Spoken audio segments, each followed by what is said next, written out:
ஒரு வியாபாரி கிட்ட ராமு ஷாமு அப்படின்னு 2 கழுதைகள் இருந்துச்சு. 2 பேருக்கு ஒரு மலைப்பாதையில கீழே போட்டு ஏரியில போயிட்டு இருக்கிறப்ப பாதை என்பக்கு வந்தலோ வழக்க வெட்டக்கிட்ட தள்ளாடுனா. ஷாமு தம்பி பிளீஸ் என்னோட ஒரு மூட்டையை மட்டும் நீ சுமந்துக்கோ, என்னால நடக்கவே முடியல அப்படின்னு கண்ணீரோட கெஞ்சினா ராமு.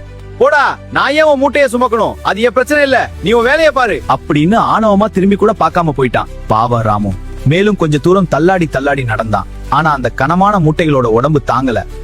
திடீர்னு ராமுவோட கால் சறுக்கி மலைப்பாதையோட விளிம்புல இருந்து அப்படியே பள்ளத்தாக்குக்கு விழுந்துட்டான். வியாபாரி ஓடி வந்து பார்த்தாரு. ஆனா ராமு இல்ல. ஆனா மூட்டைகள் பாதையில கடந்துச்சு.